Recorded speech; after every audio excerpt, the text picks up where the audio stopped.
Remember when the internet was fun? When it was new? Remember memes and cat videos and mashups? Remember when it felt like hope and change?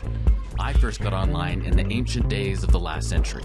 I've been making the internet and making movies about the internet ever since. I used to think putting the internet into people's hands was a recipe for freedom and democracy. It didn't turn out that way. Now the internet companies are huge, and they don't act like our friends. Shady hackers harvested our attention, subverted democracy, and we traded the cat videos for Nazi memes. The internet got old and kind of boring, and so did I. These days, it feels like it's me versus the screens, and the screens are winning. The internet stole all of our attention. It's sneaky that way. You wake up one day with a smart toothbrush. Your family's exercise is recorded in the cloud, and your refrigerator is talking to your phone. How did we get here? I feel like we're living in a time where anything that isn't connected to the internet is about to be. I still think the internet has a higher purpose, but it's getting harder every day to keep the faith. My name is Brett, and I'm on a mission to understand the new internet. The internet of everything. CES. Let's get nerdy.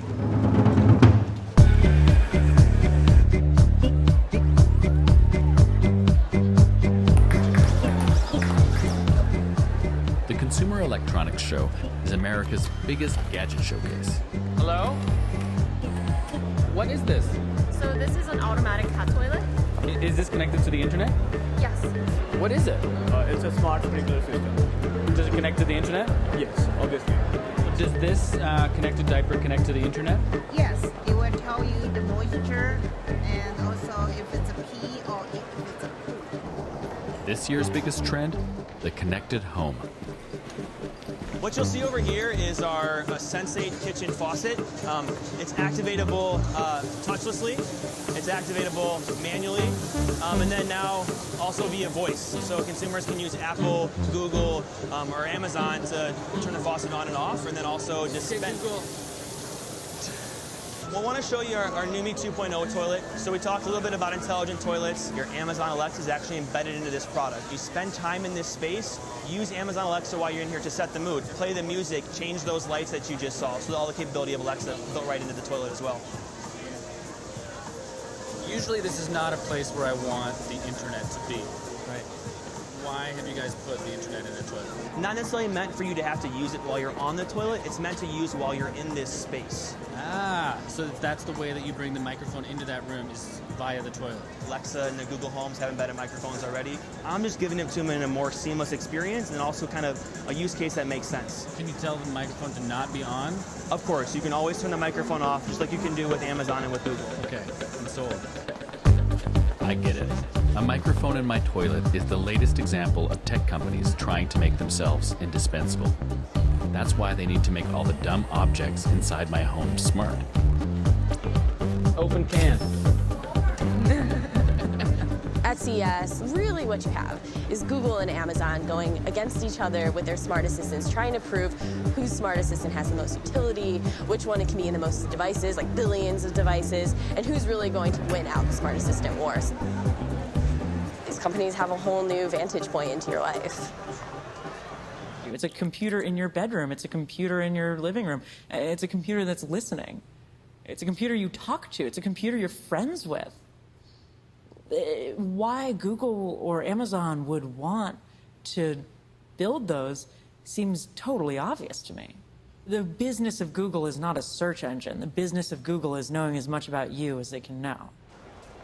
It seems like yesterday that I was surfing the web and Google was just trying to help me catch a wave. Now it's a mega corporation monetizing my bathroom. Who knows what the consequences of connecting our homes to the internet will be? But it's happening anyway. Wikipedia says that by 2020, aka now, 30 billion devices will join what is known as the Internet of Things. The pizza delivery drone. It's the inevitable result of computers getting smaller and smaller.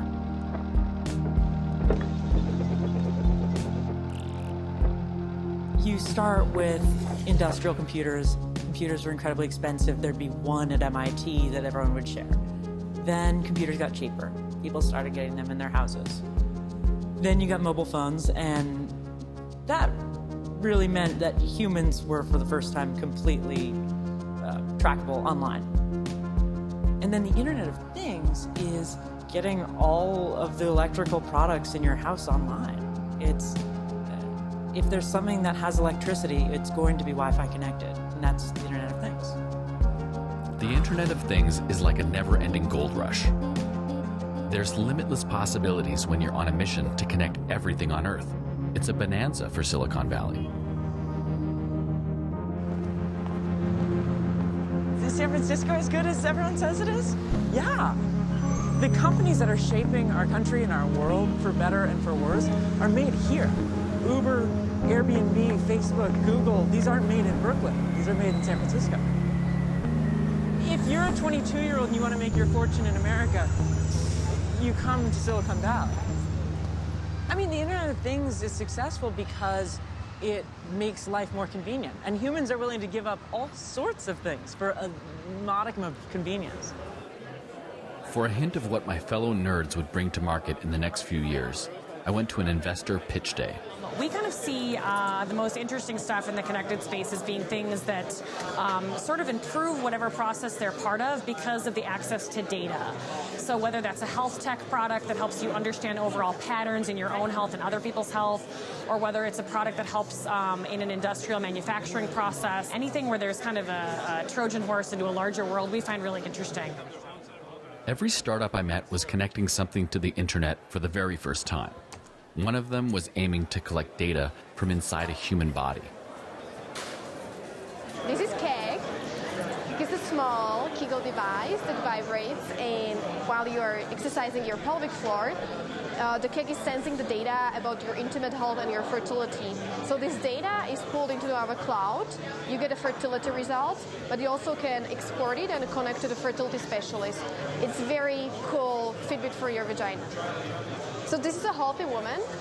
Here is when she was ovulating. And this is the window where she was able to conceive. Her best time was like here. Then we have a woman that has problems with hormonal balance. Her chances of conception are actually lower, and her fertility window is much shorter. There's like a huge disconnect between the real data, what is happening in you, and science, and then it's like a lot of nonsense. So like really help a lot of women. Half of my team are women, electrical engineers. So every time we make something, we immediately test. What's it like to be a female founder in such a geeky kind of world? Okay, that's terrible. Why? Because okay, the market is huge, but pitching men investors product for vaginas, it's very challenging. How long did it take you to make all that? This, 8 months. Hold on. Has a line been crossed here? Should the human body be off limits to the internet? Kristina's startup is certainly pushing these boundaries, along with a steady stream of wearables, implants, and other devices joining the Internet of Things. Companies are measuring our heart rate, our breathing, our sleeping. We send this data to our phones and to the cloud. Once it's in the cloud, it becomes a resource. Companies can decide how they want to use it, and some of them sell it. Data broker is a huge industry in the United States, gathering all this information and then selling it. Traditionally, it's been used for marketing and advertising, but now it's being used more and more in the healthcare space and in the health insurance space. They are ranking you and scoring you based on their algorithm's definition of whether or not your lifestyle leads to healthy habits or unhealthy habits. You know, if a woman buys plus-size clothing online, they predict that she's more overweight and more likely to be depressed, therefore more likely to have high healthcare costs. That could lead to people paying higher rates. There's a proliferation of devices, you know, that can track our health information, but the technology has moved beyond where the law is to actually put protections in place for consumers. And so the data can be used in a lot of ways that people would never even imagine that it would be used. This is Eric. He has sleep apnea and uses a CPAP machine to sleep at night. That I snore really, really loudly, and I keep my wife up So in order for that not to happen, I have this really ugly machine that I put on my face and that blows air into it, which is like a horrible thing, but you do it for love. But what Eric didn't know was that his insurance company was recording his snores, secretly monitoring if he was using the device properly. Then they called him up. Oh, it says you haven't been compliant. And I said, well, what do you mean I haven't been compliant? What does that mean? And she said, well, it looks like you've only used the mask for like 3 hours on Tuesday and 4 hours on Wednesday. And that's when the record stopped for me. Poor Eric. The insurance company used his data against him. His private American health care denied him coverage for a new mask because the data showed he wasn't using the machine properly. Let me get this straight. The reason you're not giving it to me is because I haven't been compliant. And the reason I haven't been compliant is you're not giving me the thing that you need to give me. Just like... This is the reason why we started KEG. KEG is the only patent-pending device, consumer device, which is tracking vaginal environment for fertility. So the device takes the fertility data, and they are also looking for how to use our data for the future of the research, because as you can imagine, we are collecting also the data that we don't know now what they could be useful for. Because fertility doctors are going to hate you. The winner of our session is KEG. Please come on up, Kristina.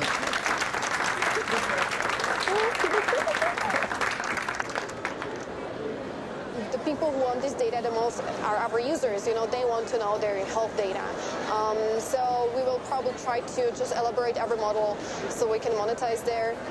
But I would try to avoid selling to third parties if possible, because, you know, what do they will create a crazy insurance model for women who are at risk. Amazing, you know, you don't really want that. Say more about that. You don't want to create a disadvantage for someone in a health system just because you have their data.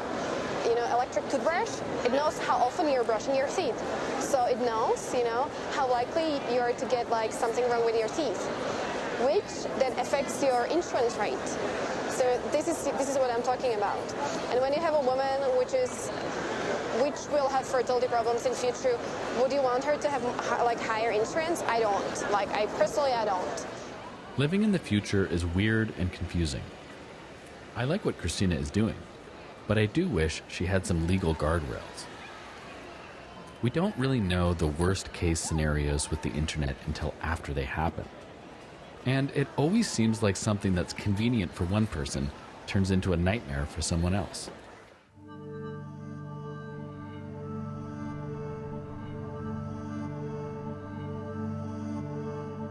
So my name is Fariel Nejim, and I'm a survivor of domestic violence and specifically also tech abuse. My abuser, he utilized our smart home against me and used it as a means of control and harassment. Everything could be controlled by these apps. So he didn't even actually have to be in my presence.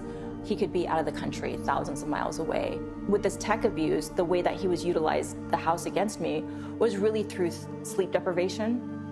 And that sleep deprivation really added an extra layer to the mental anguish that I was going through. I would be asleep, dead asleep at 1 o'clock in the morning, for instance, and all of a sudden, the audio system just blares up this horrific, violent music.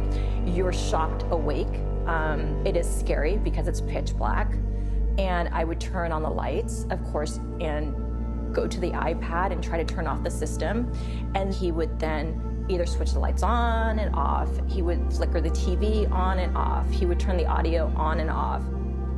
That would occur not for a few minutes, like 4, 5, 6 hours. This is used as a tool to harass you, to stalk you within your home.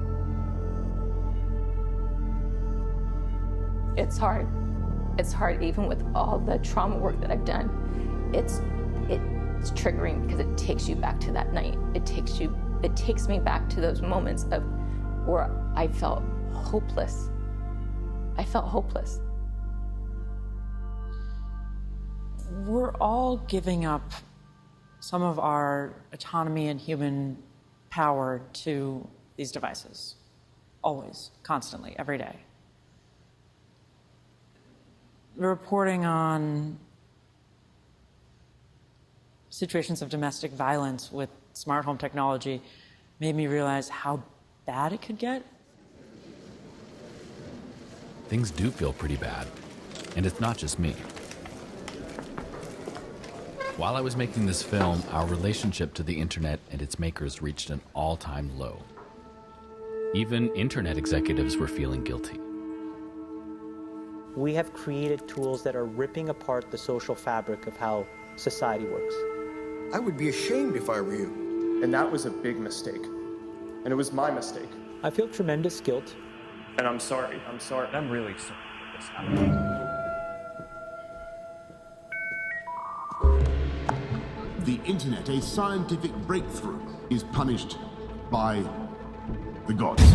Smart cities will pullulate with sensors, all joined together by the internet of things. Your mattress will monitor your nightmares, your fridge will beep for more cheese, click by click, tap by tap. Data. Computer says yes, or computer says no. What will it mean? Pink-eyed Terminator sent back from the future to cull the human race. What is going on? We're living through this painful transition caused by the internet. And if history is any guide, things are only going to get weirder.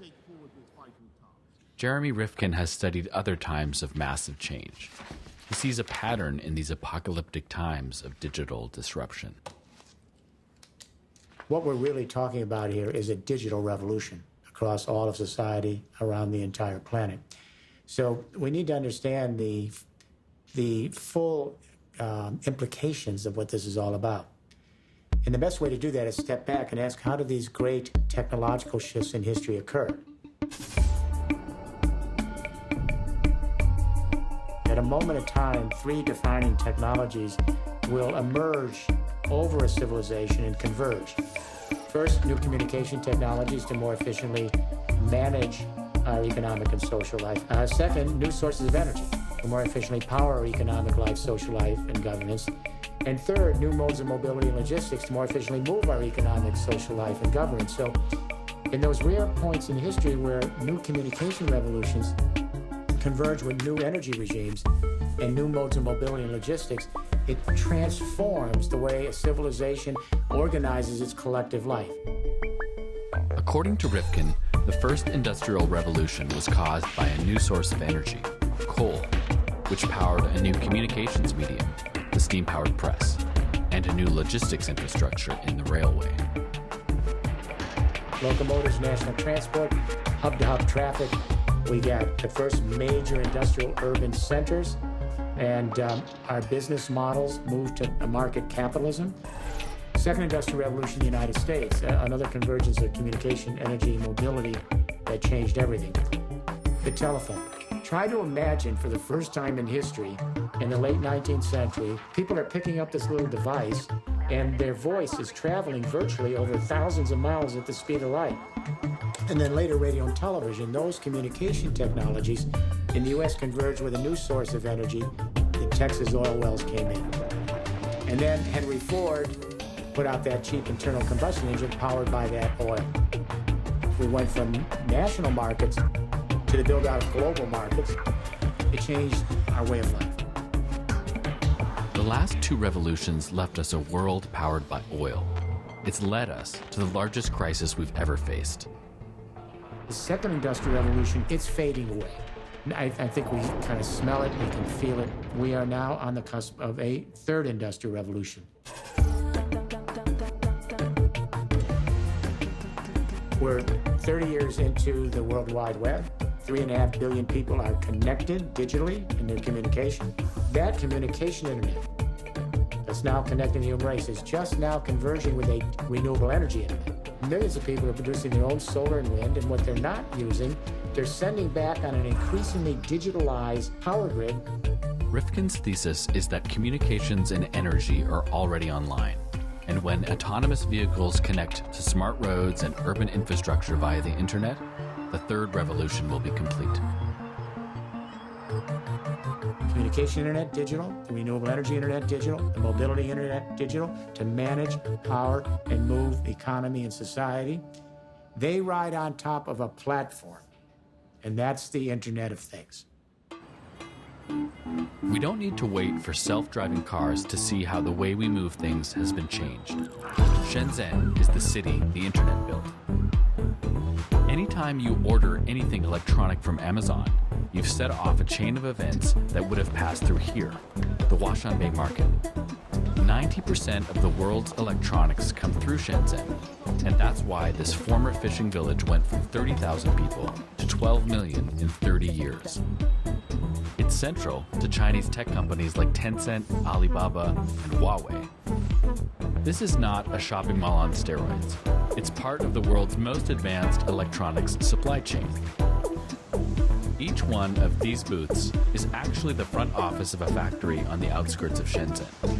The moment I check out my order, the internet connects me to this factory. And if you're making a new device for the Internet of Things, there's nowhere faster than Shenzhen. In this market, you'll find every piece necessary to build whatever you can dream up.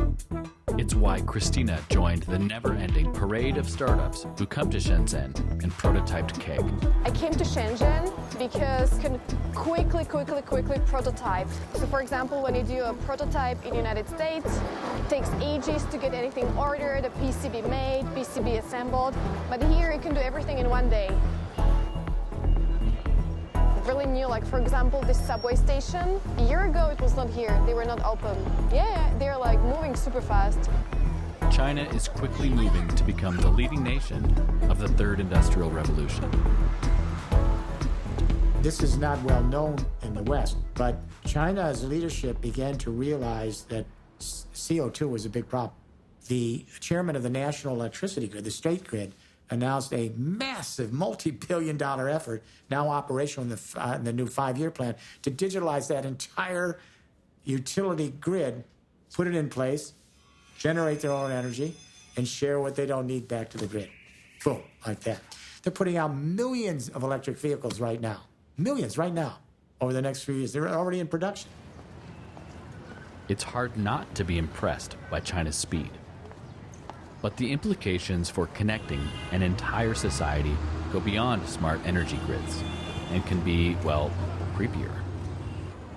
Chinese cities now collect data from millions of surveillance cameras, from public transit, and from sensors embedded in street lights and buildings. Data about where people are and what they're doing.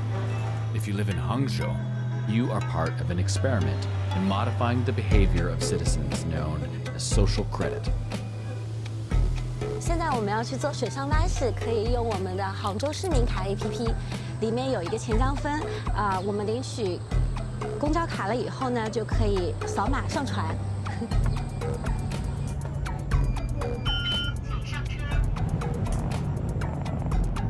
我今天采用的扫码上传的方式呢是这个钱江分。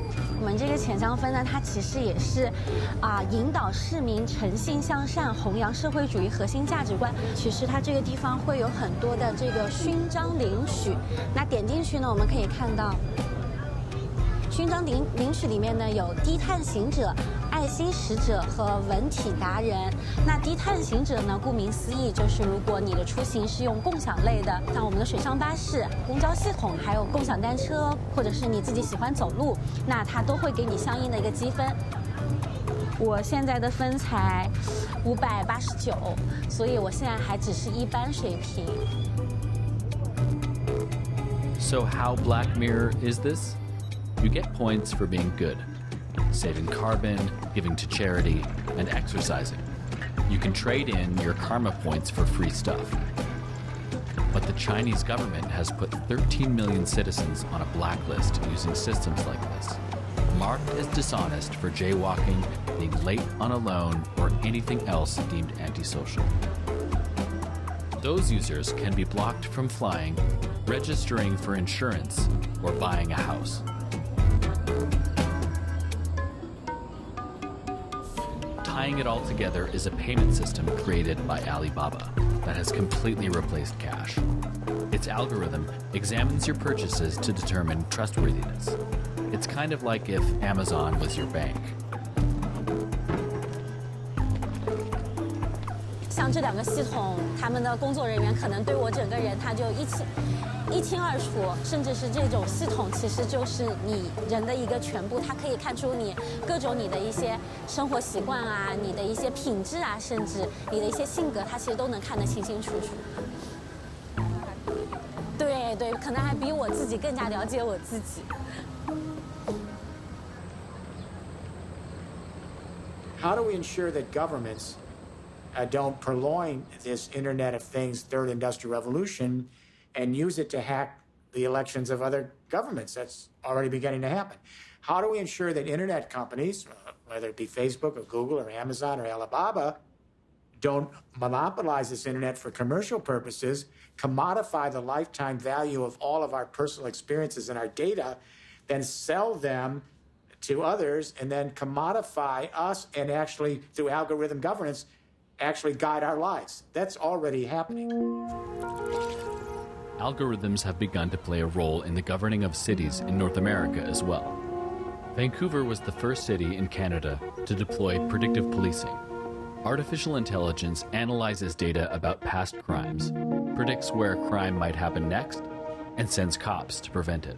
The main driver that motivated us to even go down this route was a significant increase in property crime. As you can see, just in this first quarter, we went from 647 residential break-in enters in first quarter. We rolled out predictive policing April 1st. By the end of first quarter, the beginning of second quarter, we dropped to 438 residential break-in enters. That number is the lowest number of residential break-in enters we have going back 30 years of data. So when we load this up, this shows the active forecast. 1, 2, 3, 4, 5, 6, 7, 8 houses. That is pretty much. One of them out of these 6 locations will probably observe something suspicious. Does this actually work? Yeah, you saw the numbers.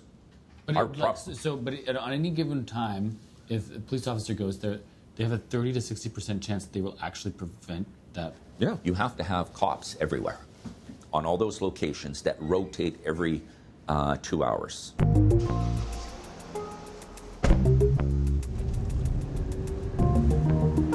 We're just coming up onto McGill Street off of McGill. So we're literally right in the forecasted location right now. Is there often break-in-enters in the middle of the day? Yes. Yeah, you'd be surprised. Between 2 to 4, you actually get quite a few. Looking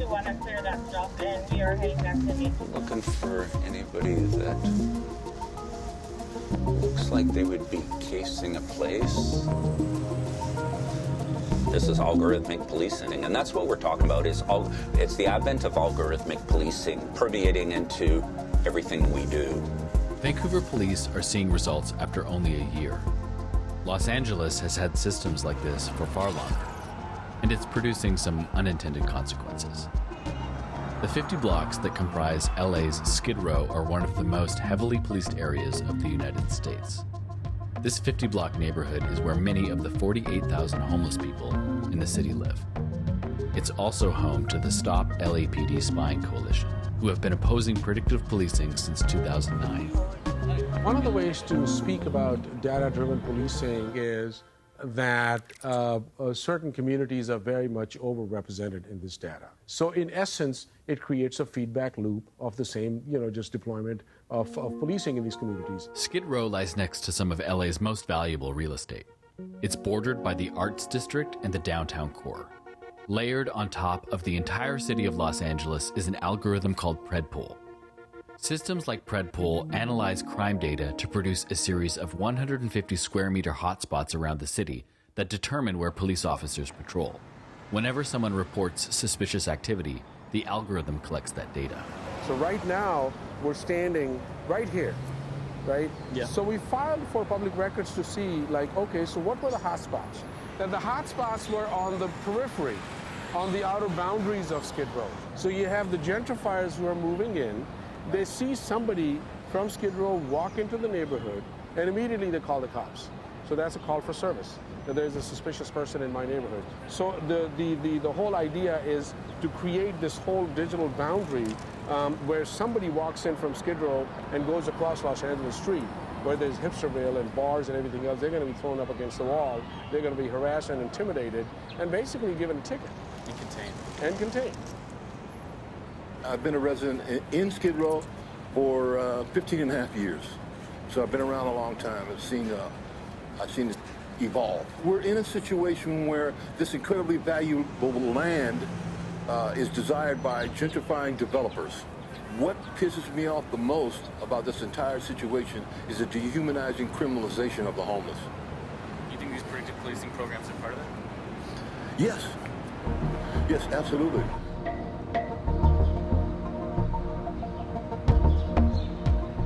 Vancouver has its own Skid Row, the downtown east side, one of the city's oldest and most resilient neighborhoods. Residents have survived some of the highest rates of addiction and mental illness in Canada. Targeting residents with algorithms isn't going to help anyone. So what do? We actually force the system, if it's going to generate a forecast there, we force it to go outside of there and take the next best one, because we do not want that to occur. We don't want to have a police military occupation within areas that obviously have social, societal issues. How do you introduce ethics into a system like that? You can't. And that's the one thing with machine learning. It's impossible to build in an ethical subroutine into machine learning. It deals with the parameters that a human has decided it should examine, and then you tell it what its end objective is. Like, there's a lot that can be done with AI. And I think kind of one question you should ask yourself at a human level is, should we be doing it? And I'm not sure that question gets asked a lot of the time. And if you kind of look at it and something you're doing has a creepy factor to it, I don't think we should be doing it. Creepy. Would it feel creepy to live inside a neighborhood created by a company in the business of surveilling you? Google's parent company is called Alphabet. Alphabet owns a company called Sidewalk Labs. In 2017, Alphabet's Eric Schmidt traveled to Canada and proposed Sidewalk Labs built a neighborhood in Toronto from the internet up. Wouldn't it be nice if you could take technical things that we know and apply them to cities? All of these things that we could do if someone would just give us a city and put us in charge. It's no joke. They've proposed a city that bakes in the internet. But try and Google what it will look like, and all you'll find are images that look like 1970s science fiction covers. The only thing that's clear is that the internet will be in everything, and that Google's sister company is in full-on PR mode. You can increase the green space, the density. Sidewalk Toronto is a new type of complete community here on the waterfront in Toronto. Okay. Right. And so what we're looking at here is how new technologies can try to make cities better for people. You're looking right now at a street that has a configuration for 2 lanes of traffic. Right. That's probably actually too much for a street of this width. So you could imagine maybe on the weekend you want to use it like a plaza. So the street turns white, you block off the edges in red. Or maybe in the morning it becomes a bike highway. So you have bike lanes that might tell you directions, and then a crosswalk to keep people moving across it. The concept that's emerging is for an adaptive city that can respond intelligently to signals collected about weather, traffic, and people. Have the city be more kind of responsive in real time, I think is really exciting, and something that data can make happen. So do you feel like you would offer information about where you were to have the city respond to you in a way? I don't want to be, having Big Brother look behind my back all the time. I would really dislike that. So it's a very fine line of, how much data I would want to share, or the way in which that data is shared. Any data that we would ever collect is only for the intent of actually making the place better for people, and being very thoughtful from the beginning of how do we really preserve everyone's privacy throughout that entire process. Collecting that data is my Well, it'll vary based on any of the types of things that we're talking about. The magician wants you to look at their hands, but what's going on over there? The hands right now is like, let's talk about buildings or gadgets or autonomous vehicles or whatever else. What's going on, where no one's looking for the most part, is that there's an enabling infrastructure being built for everything, for the physical spaces, for the home, for all of it. I mean, it basically puts the entire world, it blankets it in what enables the big tech companies' business models. Cities are going to collect more and more data about us, and there's nothing necessarily wrong with that. Data can make our cities better. In the 1800s, a scientist named John Snow stopped an outbreak of cholera by putting a data point on a map every time someone died of the disease. Combining data with the map showed that contaminated water pumps were the culprit. The fight over data in our cities isn't just about privacy, it's about privatization. In the same way that tech companies found a way to monetize our bathrooms, connecting our cities to the internet opens up even more possibilities for business. Imagine the next Uber wants to pay more for the curbs where the most people are standing. Or a new startup wants to direct you to the next free park bench in exchange for ads and your location data, of course. This process has always been framed of how to make a test bed in the Portlands. The question should be, do we want a test bed in the Portlands? Do people want to be having a test bed in a neighborhood where people will live? Is that a concept that anybody here in the room remembers signing off on? Look at the state of the internet. There has been a massive centralization of both its infrastructure and then the companies that are basically the backbone of the internet. So to take those things and replicate them in the physical world, to me, it's like you are going the wrong way. Are we privatizing municipal infrastructure services, our public assets? And no one has answered me. It's all, we're working on it, we're working on it. It seems to me, before we talk about what they build on the site, these are the questions that should have been answered in day one, not in the final.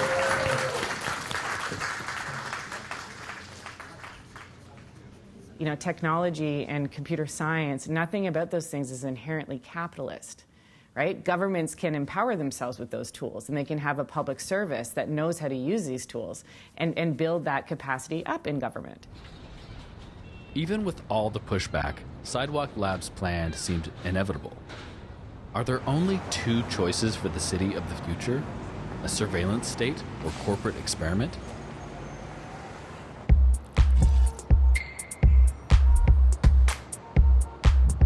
Barcelona is navigating a middle path, becoming a leader in the design of smart cities, rejecting corporate control of data, and making the state accountable to citizens.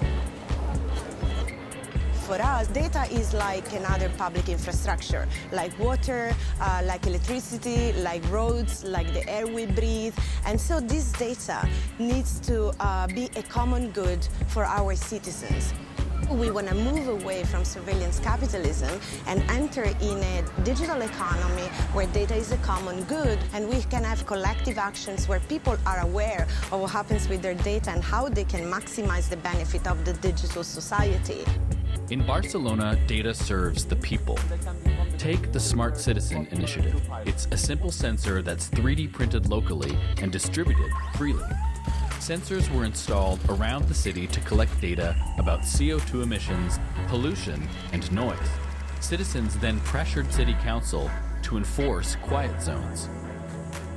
Cuando tienes unos datos en tus manos, tienes la posibilidad, tienes el poder de manejarlo. Smart Citizen is a project of Fab Lab Barcelona. The machines and the people here turn information into things, bits into atoms. Instead of just writing a white paper about how we think that the smart city could be, we said, okay, let's make a project out of it. Let's make an experiment. Let's build something. We're a Fab Lab. We know how to build things, so we can think about ideas, but also build them and test them. We'll make tools for data collection. We'll make tools for data sharing, and we'll see how we engage people into that. If you can make almost anything in a Fab Lab, then you can make the things that make almost anything in a Fab Lab, right? So you can make machines that make machines that make machines. You can, instead of shipping smartphones from China, you can actually make them locally in every city. You can design something in Barcelona and it could be made anywhere in the world. So you don't have to move materials, you move information. In 2014, Barcelona made an audacious pledge.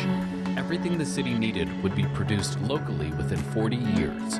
Clothes, cars, phones, everything. I want Barcelona to be the leading city in the new industrial revolution. What we are doing in the Fab City project, which is, have this large mission on making cities to produce locally what they consume by 2054, is trying to align these Fab Labs as a backbone kind of resource in order to start the transition to local production in cities, but at the same time operating it as a distributed and open network worldwide. So we right now have 28 cities that have pledged to the challenge that we launched in Barcelona in 2014. The mission is very clear. Let's try to make sure that we can live in this planet without compromising our future. Anyone can join the Fab Lab network online. Their belief is that by producing locally, they'll reduce the waste and carbon cost of shipping materials around the world. It's an urgent mission. Anastasia joined to invent new materials that can be created sustainably. So there are different materials, and if you want to do one of them, you just follow the recipe. And these are the ones with the food waste. So these ones are with coffee grains, and this one with orange peels. Can this replace plastic? Yes. In 20 years, what do you want this to change? Everybody talks about fast fashion. So why don't we make super fast fashion? It's even faster, because people, they want to be consumers. So you say, okay, then if you want to consume, maybe there is a vending machine that is selling you a bioplastic t-shirt. You can wear your bioplastic t-shirt, like Cinderella, and then you can just throw it, but not feel so guilty about it. Then at least make it so that it is something that is not harming the planet, no? Yeah.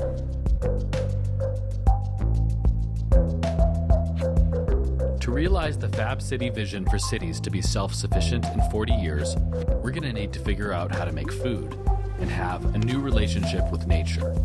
The Green Fab Lab was set up in Barcelona's Central Park to get started. Going from how to make almost anything to how to grow almost anything. Self-sufficiency in materials, in production, in food production, energy and water. It's about understanding what we can consume and what we produce. But the Fab Labs are wonderful places to create and to have the power of production in your hands. So when I came here, I saw the Fab Lab Barcelona and I thought, this is the place for me, because it allows me to engage in my own projects and to do so at quite an advanced level. Building on Smart Citizen, Jonathan and friends created open source beehives. From the buzzing sounds inside the hive, software translates this data so beekeepers can monitor the health of the bees. You can download all of the files, and you can put that onto a CNC machine and make one yourself. A little bit like an IKEA kit, and you can mount it yourself. No screws, no glues, you just bang it together.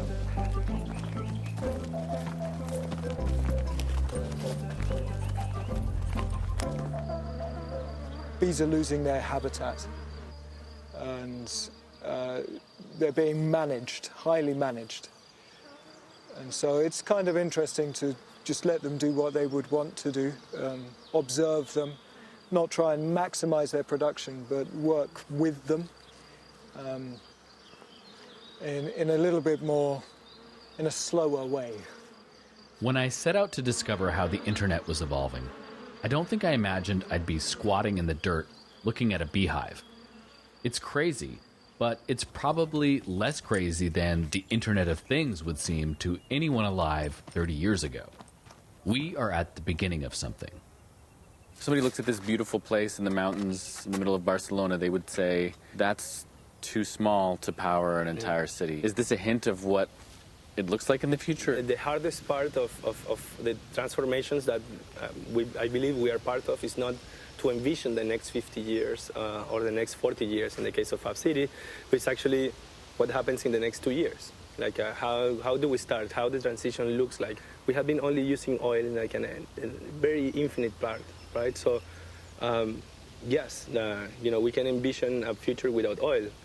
The problem is to start to building it now, and I think that's the main challenge. We need to build the transition, and I think that it's enough of building like visions of a future. Frameworks and pledges and declarations. Yeah, I think that's enough. It's just an excuse to have a timeline, but now it's about building it. Sometimes I listen to myself and it's like, this is so naive. Like, what the f are you saying? But it's like, at the same time, it's like, but what other alternative I have that can make it happen, no?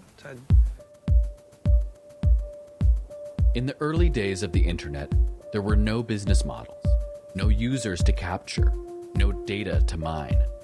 The purpose of the web was written right across its first logo. Just the words, let's share what we know. What I saw in Barcelona was the first step towards people using that invitation to share knowledge to solve the biggest problems before us. The UN panel on climate change says we now have 11 years to transform the entire world. We're in a disaster mode from here on in. Anyone that believes this is the age of progress, that's history. This is the age of resilience. Can we do this in a few years? We laid out the entire first industrial revolution in 30 years. It can be done in 20 years. But we now have to wake up. And that's where this digital revolution will help. If Kristina stays true to her mission, she has the power to change millions of women's lives for the better. And her promise to do right by their data could actually be more profitable than selling them out. Entering mass production in China, she gained something to keep her honest that she didn't have before: users. This is my keg. I'm not going to. So I have the keg app right here. This is my graph. I think Kristi will succeed because the world is comprised of 51% of women, and there's so little investment in our health. Because knowledge is power, right? And I don't have time to wait around and get pregnant God knows when. I'm already 39. I have no time to waste. Kristina launched a crowdfunding campaign that sold out in less than 2 days. She had enough orders to bypass Amazon and sell directly to the women who needed her product. Women who had made their reservations on our waiting list is around 4,000 people right now, within a few weeks. So it's quite crazy. The other alternative you have on the market right now, it looks like this. It's crazy. Good luck. Technology is neither good nor bad nor neutral, especially the internet. We can use it to make things in new ways, or we can make things that use us. On the upside, big leap forward potentially for humanity, because we can now envision the whole human race connecting with each other virtually and physically everywhere at every moment across the earth. We're bringing the human family together. Our generation, this moment, will be looked back on as an enormous turning point for humans. Like, now that we're all connected, now the real story starts. I think we are the child of the internet. You know what I mean? The other internet hasn't disappeared. It's there, but we are just looking somewhere else. Just press start shooting. Wishing for the internet of my youth is kind of bad parenting, because that internet isn't going to do these guys any good. It's like complaining about how cool the telegraph was. All this worry about the internet really is old school, because for them, it's just life. Where did you get those images? You know, on Google. Yeah. What I would say to the person who says the internet is going to ruin the world, I would say, you may be right, but I hope you're not right. I hope so too, kid. Maybe my internet is getting old and boring, but your internet can be anything.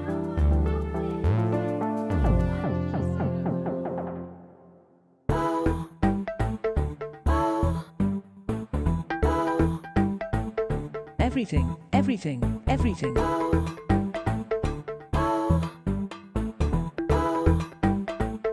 Everything, everything, everything.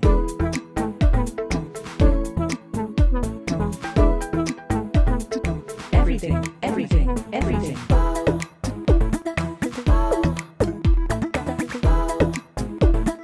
Everything, everything.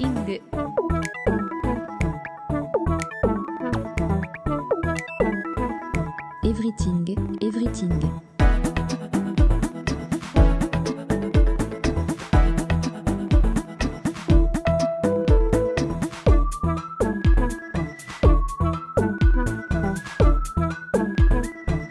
Everything, everything.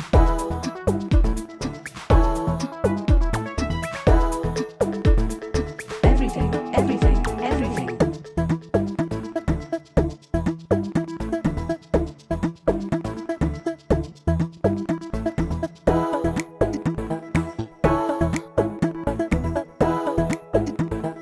Everything, everything, everything.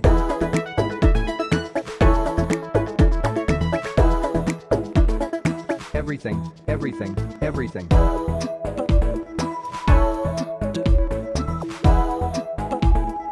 Everything, everything, everything.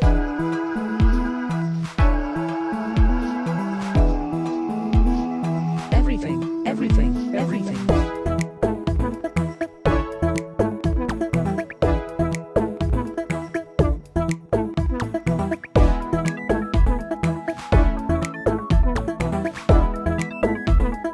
Everything, everything.